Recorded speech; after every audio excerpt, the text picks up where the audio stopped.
The stars looked different from this distance. Commander William Hayes stood at the viewport of the U.S. horizon, watching as the unfamiliar patterns of light shifted slowly against the blackness. Humanity had finally done it. They had broken the light barrier just 5 years ago, and now they were making first contact with the wider galactic community. "Commander, we're receiving a transmission," said Lieutenant Samantha Powell, her fingers moving quickly across the communications panel. "It's from the Galactic Council station." William took a deep breath. This moment would go down in human history, one way or another. "On screen, Lieutenant." The alien that appeared had blue-gray skin and large, multifaceted eyes that reminded William of a dragonfly's. Behind it stood representatives of what appeared to be several other species. "Greetings, humans of Earth," the alien said, its mouth moving strangely around the words. "I am High Counselor Zex Terry of the Galactic Council. We welcome the U.S. Horizon to Nexus Station. On behalf of Earth and all humanity, we thank you for your welcome," William replied, keeping his voice steady despite his racing heart. The meeting that followed went better than anyone on the crew had dared hope. The Council, an alliance of 17 advanced species, seemed impressed by humanity's rapid technological progress. They offered Earth provisional membership status, which would give humans access to certain trading rights and protection agreements. But as William and his team were escorted through the massive space station, Samantha noticed things that bothered her. The small dismissive gestures between council members when they thought the humans weren't watching. The way some species seemed to study them like specimens rather than equals. "They're treating us like children," she whispered to William as they waited in an antechamber before the formal reception. "Maybe to them, we are children," William replied quietly. "Their civilization spans thousands of years. Let's give them time to know us better." The formal reception was filled with strange foods, stranger music, and carefully worded speeches. William stood before the assembled council representatives and spoke from his heart about human hopes for peaceful cooperation and mutual growth. His words seemed well received, with many aliens making gestures their translators identify as approval. After the reception, William and his senior officers were shown to their quarters. The rooms were comfortable but clearly designed with minimal understanding of human needs. "Notice how they've restricted our access to most of the station," said Navigation Officer Peter Kelly as they gathered privately. "And the restrictions in the membership agreement. Limited expansion rights, technology sharing requirements that only go one way, military development caps. Standard precautions with new species, perhaps," said William, though doubt had begun to gnaw at him too. What none of them knew was that in another chamber, far from human ears, the council leaders were having a very different conversation. "They've developed warp capability in half the time of any other species we've encountered," said a tall, thin alien with 6 limbs. "Their adaptability is concerning. Their planet's history is filled with warfare," added another. "They may seem peaceful now, but we've seen their entertainment broadcasts. They glorify conflict." High Counselor Zex Terry nodded slowly. "Classification status. Potentially dangerous," said the Council's chief assessor. "Recommend close surveillance and controlled integration."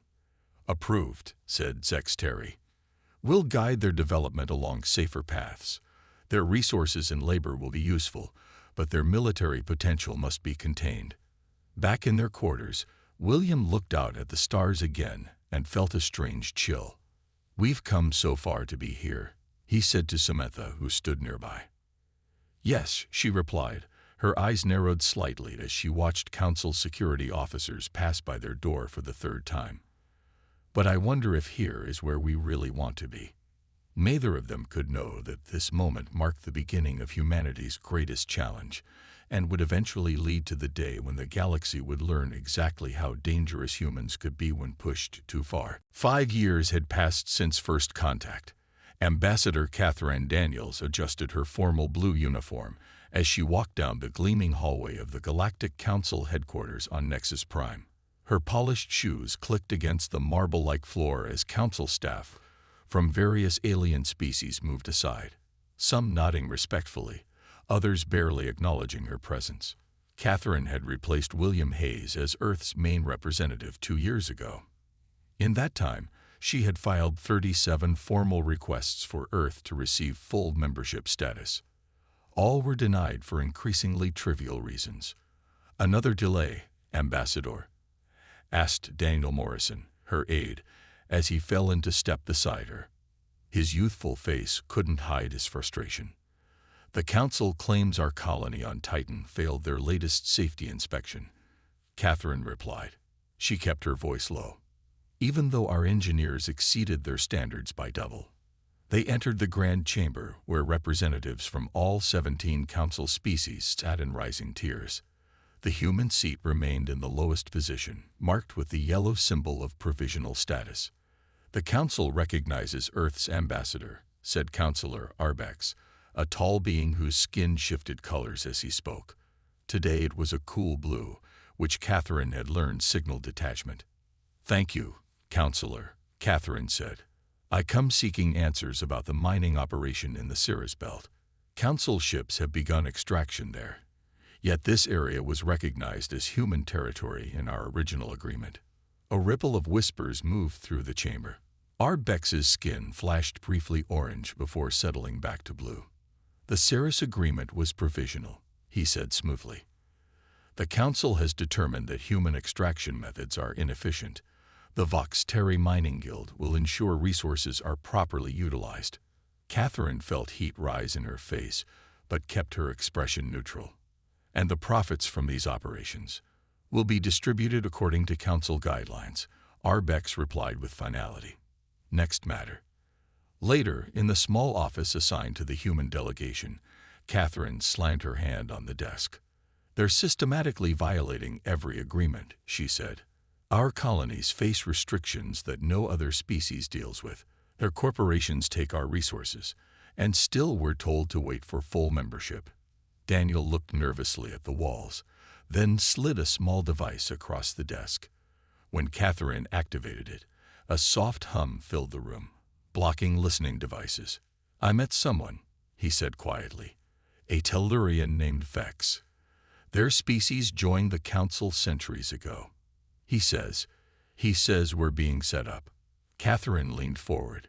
"Explain." "The Council species believe themselves evolutionarily superior," Daniel said.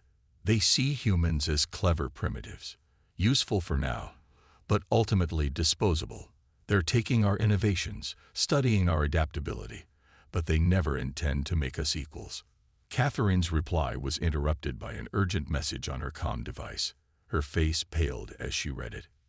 "What is it?" Daniel asked. "The research outpost on Europa," she whispered. "It's gone.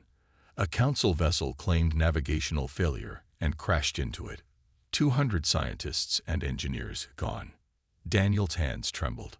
"They said it was an accident." "Of course they did." Catherine's voice hardened. "But this is the third accident targeting our advanced research facilities." She stared out the window at the gleaming spires of Nexus Prime, where alien diplomats and traders went about their business. 5 years of diplomacy, of following rules, of believing promises. 5 years of watching those promises broken one by one. "Contact Earth," she said finally. "I need to speak with President Walsh directly, on a secure line." "What will you tell him?" Daniel asked. Catherine's eyes were cold now, her diplomat's smile gone. "That we've tried peace. We've tried patience. We've tried playing by their rules." She looked down at the report again, thinking of the families who would receive news of their loved ones' deaths, and that I think it's time we showed the Council exactly who they're dealing with. Outside their window, the alien sun set on Nexus Prime, casting long shadows across the Council buildings. In the fading light, neither human noticed the small Tellurian watching from across the plaza, nodding slightly in approval before slipping away into the crowd. The United Earth Government building in Geneva stood tall against the backdrop of snow-capped mountains. Inside, in a room deep below ground level, 24 men and women sat around a large round table. The emergency meeting had been going on for 6 hours now. The faces around the table showed worry, anger, and determination. President Gregory Walsh stood at the head of the table. His normally cheerful face was now serious and grim. 200 people dead on Europa, he said. Ambassador Daniels has sent us proof that it was not an accident. Admiral Richard Garcia, head of Earth's Space Forces, spoke next. Mr. President, this is the third attack on our research facilities. Each time, they target our most advanced technological centers. Each time, they call it an accident. Chief Science Director Laura Bennett nodded in agreement. Her small frame seemed even smaller as she hunched over her datapad. It's not just attacks. We have evidence that council representatives have been stealing our technology designs. They take our innovations, copy them, then restrict our ability to use our own inventions. The room grew silent as images appeared on the main screen. Destroyed buildings on Europa, floating debris, and the bodies of scientists and workers being recovered by rescue teams. What do we do now? Asked Vice President Helen Carter. We have followed every rule. We have been patient, and still they treat us like children while they steal from us and kill our people. President Walsh walked slowly around the table. I have had a private conversation with the council. I gave them an ultimatum: honor our original agreements or face consequences. And Admiral Garcia raised an eyebrow. They laughed. Walsh said simply. High Counselor Zex Terry said Earth has no way to enforce demands. They believe we have shown them all our technological capabilities. They think we are weak. Admiral Garcia smiled for the first time. It was not a pleasant smile. Then they have made a serious error. He pressed a button on his control pad. The room darkened as a new image appeared. Massive shipyards hidden inside hollowed-out asteroids near Mercury and Neptune. Operation Sleeping Giant, he explained, started on the day after first contact, when Commander Hayes reported his suspicions. 5 years of preparation, hidden from Council observers. Ships with technology we never revealed. Weapons we never showed them. President Walsh looked around the table. I need your vote. Do we continue trying diplomacy, or do we show the Council that humanity will not be pushed any further? The vote was unanimous. Admiral, said Walsh, you have authorization to implement contingency plan Sleeping Giant. But remember, we are not starting a war. We are demanding respect. The Admiral nodded. I understand, sir. First phase will begin immediately. At the Luna Military Academy, far from Earth, Lieutenant John Martinez was finishing his training exercise when he received urgent orders. He read them twice to be sure. Is this real? He asked his commanding officer. Very real, said Colonel Betty Simmons. You've been chosen for a special operations team. You leave in 2 hours. As John packed his gear, an announcement played across all human communications channels. The Council had just issued a statement about the Europa incident. They claimed human error was to blame and announced new safety measures that would further limit Earth's independence. President Walsh's response was brief. The Council has made its position clear. Now humanity will make its position equally clear. As John boarded the transport ship, he looked back at the blue-green Earth hanging in space. He wondered if he would ever see it again. The ship's captain, a hard-faced woman named Linda Reeves, gathered her crew. Listen up, she said. For 5 years, we've been pushed around by aliens who think we're just smart monkeys. They've taken our tech, restricted our growth, and now they've killed our people. They think we've shown them everything we can do. She smiled. Let's go show them how wrong they are. The ship vanished into the darkness of space, one of hundreds now moving silently toward their targets. Planet Harmony was the pride of human colonies. Its blue skies and green valleys reminded the settlers of Earth. Over 10,000 humans had made it their home in just 3 years. They built farms, schools, and research centers. They named their main city Hope. Governor Michelle Rodriguez stood on the balcony of the colony's administration building. She watched children playing in the central plaza below. Harmony was everything humanity had dreamed of. A fresh start, a peaceful world, proof that humans could expand into the stars responsibly. Her assistant Frank ran onto the balcony, his face pale. "Governor, we have a problem. A council fleet just entered orbit. 20 ships. They're not responding to our messages." Michelle felt her stomach drop. "Get me a direct line to their commander." The face that appeared on her screen belonged to Commander Vextorol, a member of the same species as High Counselor Xterri. His large eyes showed no emotion. "Governor Rodriguez," he said flatly, "the Council has received reports of prohibited weapons development on Harmony. We are here to inspect your facilities." "There are no weapons here," Michelle replied, trying to stay calm. "Harmony is a scientific and agricultural colony. You know this. The Council approved our settlement plans. Nevertheless, we will conduct our inspection. Prepare landing areas for our troops." Michelle looked at Frank. "Call Paul. Tell him to get ready." Paul Rodriguez, Michelle's husband and the colony's chief of communications, prepared cameras and broadcast equipment. When the Council ships landed and troops marched out, Paul was recording everything. The aliens moved through Hope City with weapons drawn. They entered buildings without permission.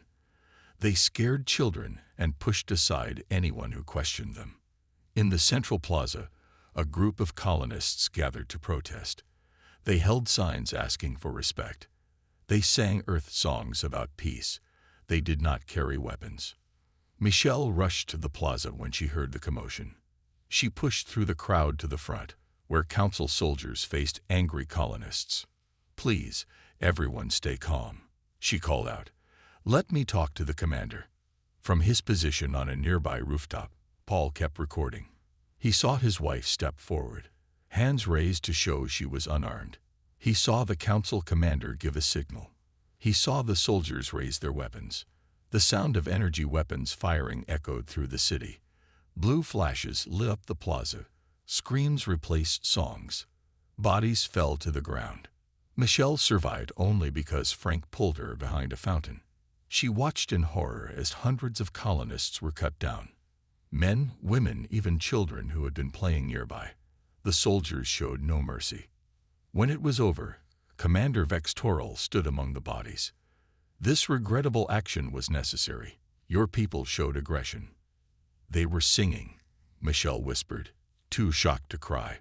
Paul's hand shook as he connected his equipment to Harmony's quantum transmitter, a communication system the Council didn't know humans possessed. His broadcast reached Earth instantly, bypassing Council monitoring systems. The images were clear: peaceful protesters, the commander's signal, the unprovoked firing, the bodies.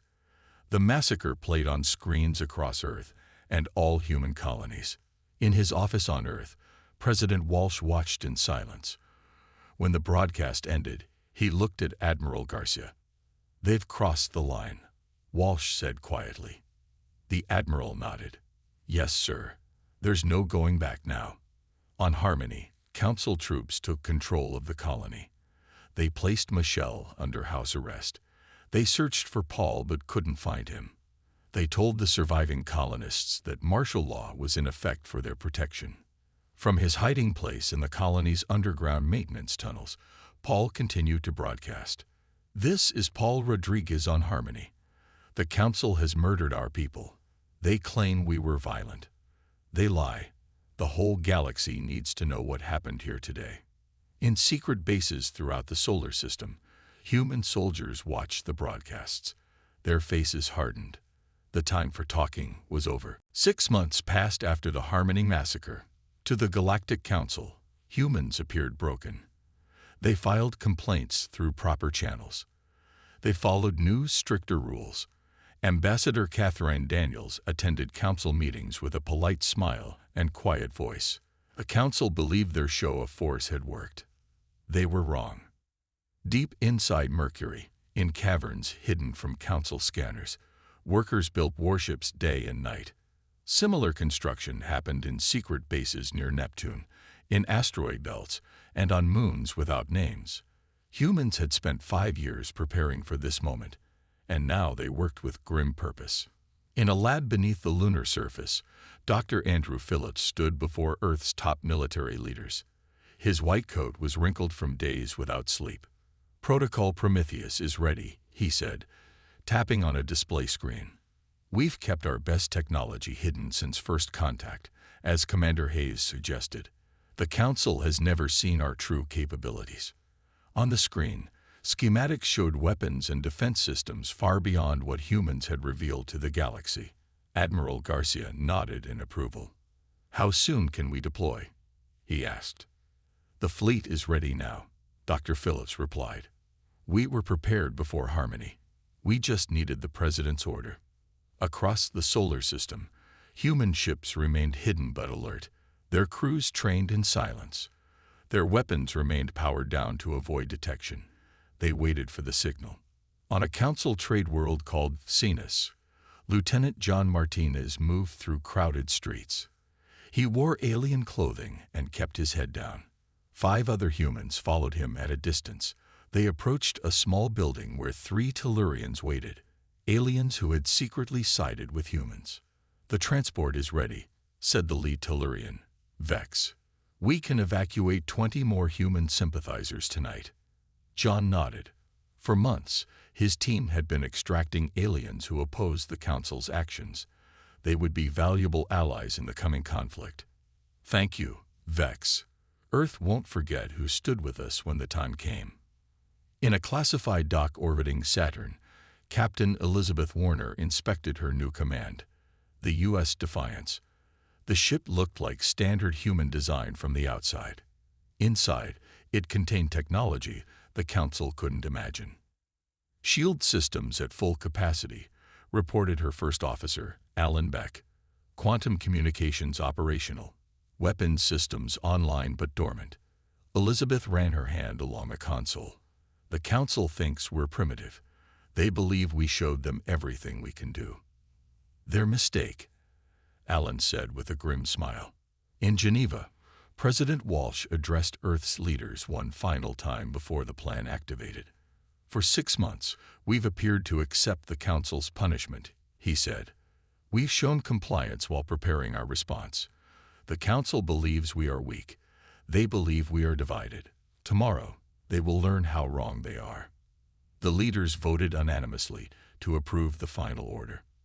That night, Admiral Garcia sent a simple message through Earth's quantum network, a communication system undetectable by Council technology. The message contained just 2 words: "Remember Harmony." On Council worlds across the galaxy, intelligence officers reported unusual quiet from human territories. The reports reached High Counselor Zex Terry, who dismissed them. "The humans have accepted their place," he told his advisors. "Their resistance on Harmony was futile. They understand now that they cannot challenge the Council." One advisor, younger than the others, seemed uncertain. "But the humans have stopped complaining entirely. They've gone completely silent. Is that not strange?" "It is submission," said the High Counselor confidently. "They have learned their lesson."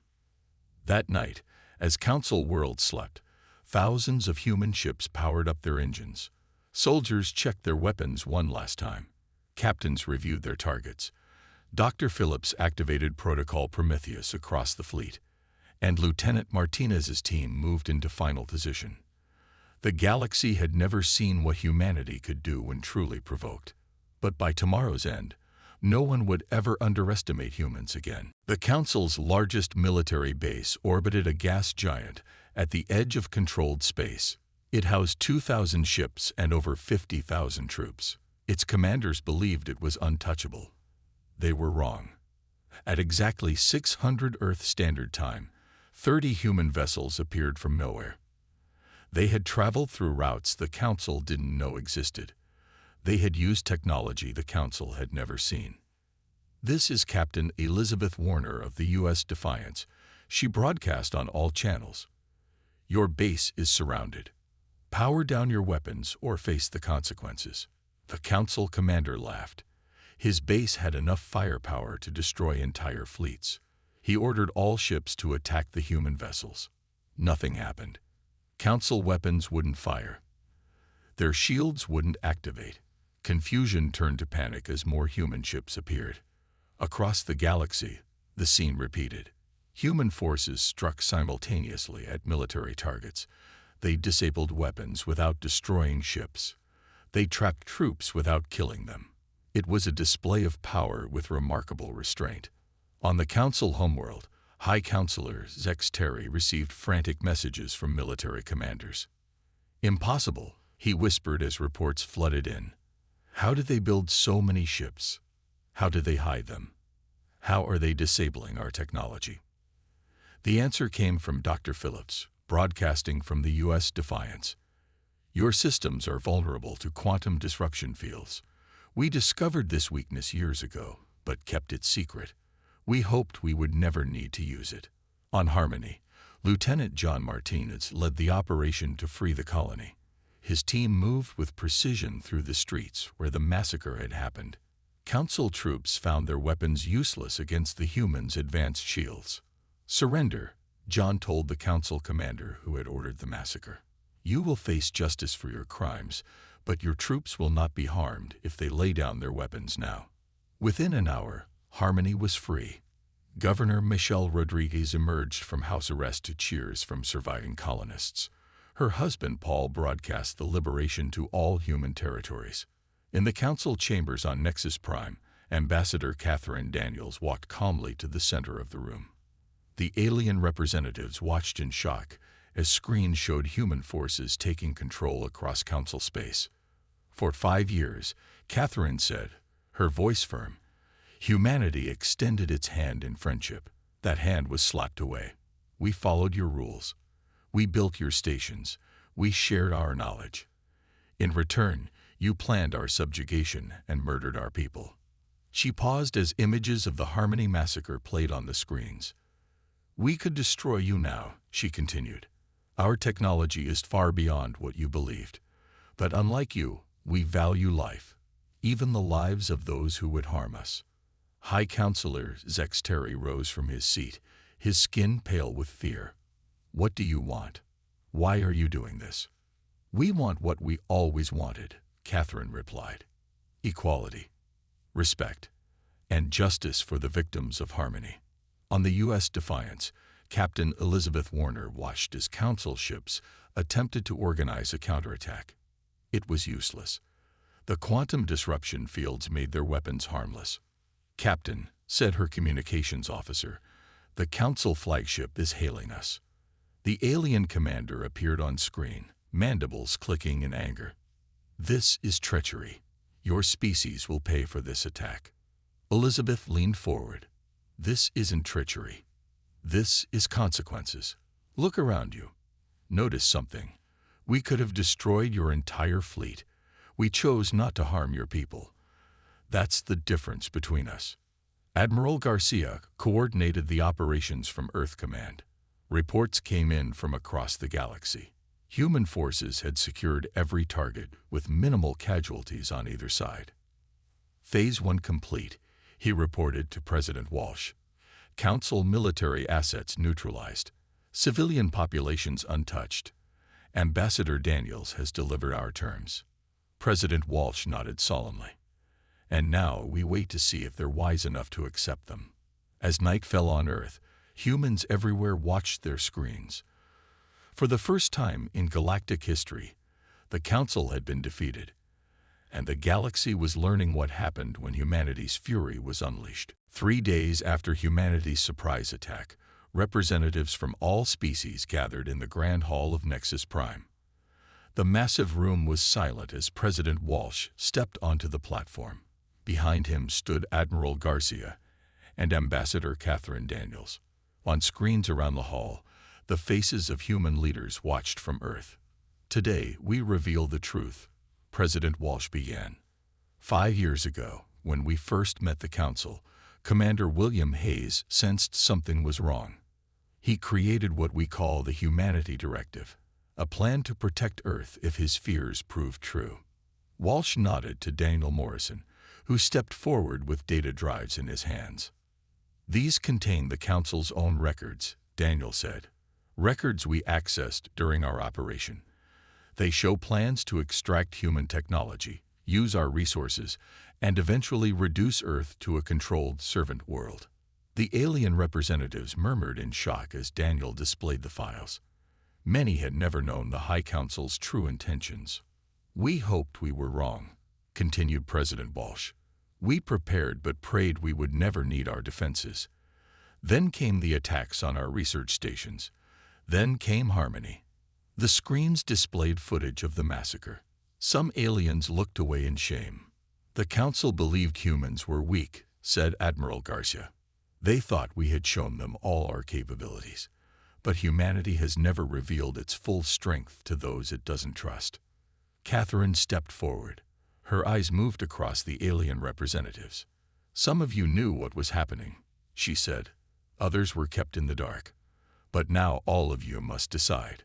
Will you continue to follow leaders who lie to you, who plan to subjugate not just humans, but eventually all less advanced species?" From the back of the hall, a tall, thin alien rose. It was Arbex, the council member who had denied Catherine's many requests for fair treatment. "The humans lie," he said. "They attack us without warning and now spread false information. They must be punished for this treachery." "We are not lying," said Daniel Morrison. He activated another file. "This is from the Council's War Archives. Plans for the eventual control of Earth, signed by High Counselor Zex Terry himself." The evidence was clear. The Council had never intended to treat humans as equals. They had planned to exploit Earth and then discard it. Several Council species began arguing among themselves. Some demanded to leave the Council immediately. Others called for new leadership. Catherine raised her hand for silence. "We came to this galaxy as equals," she said. "You treated us as servants. We asked for respect and received contempt. We will accept nothing less than full recognition of our rights and our place in this galactic community." On the U.S. Defiance, Captain Elizabeth Warner received news that 3 Council species had already contacted Earth to seek separate peace agreements. Their representatives admitted they had opposed the treatment of humans, but had been outvoted by more powerful species. "The Council is breaking apart," said her first officer. Elizabeth nodded. That was part of the plan. Not to destroy the Council, but to reform it, to build something better. On Nexus Prime, High Counselor Zex Terry faced a revolt. His own guards stepped aside as other species demanded his removal. His skin had turned gray with fear. "You don't understand," he pleaded. "Humans are dangerous.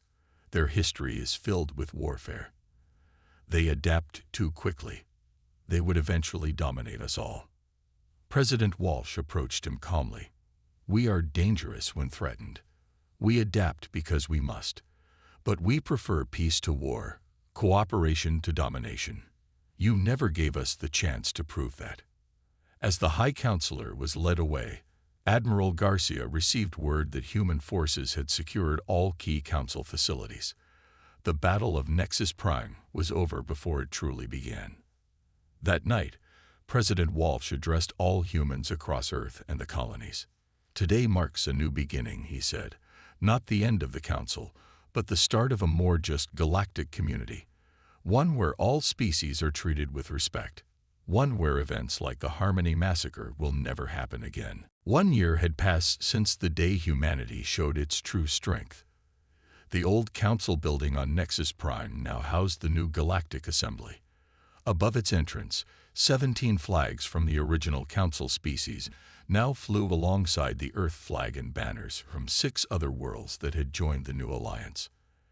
Ambassador Catherine Daniels walked through the main hall.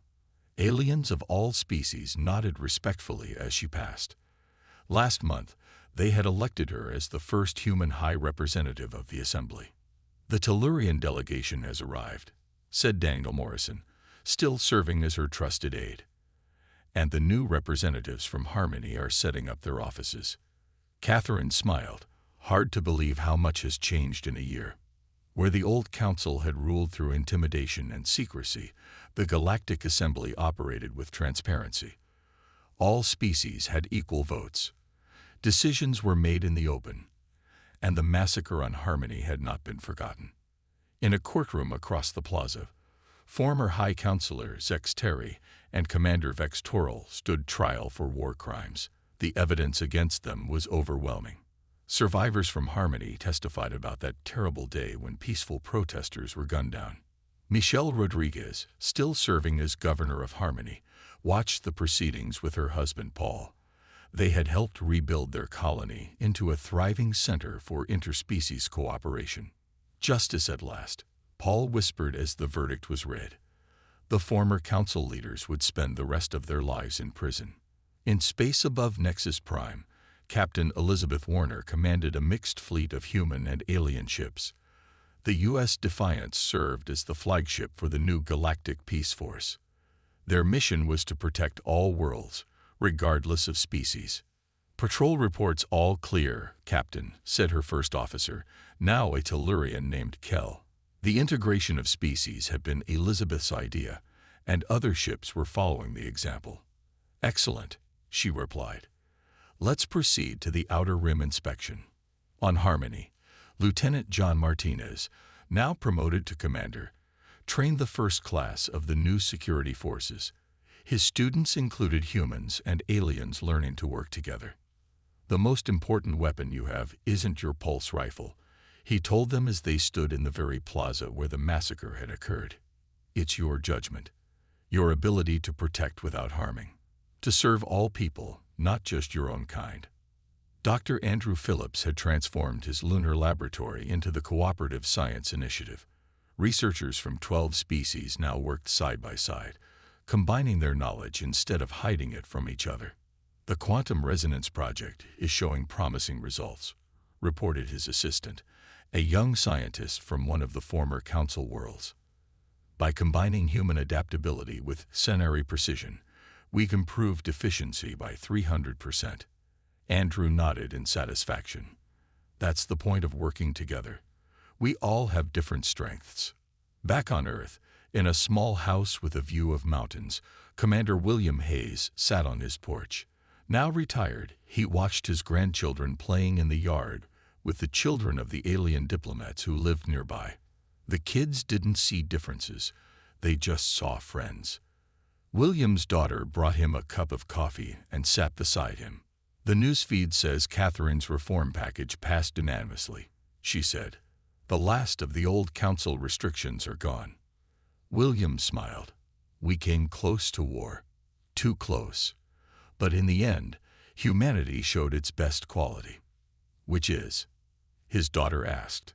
"Not our technology, not our fighting skills, but our ability to forgive and move forward, to build rather than destroy."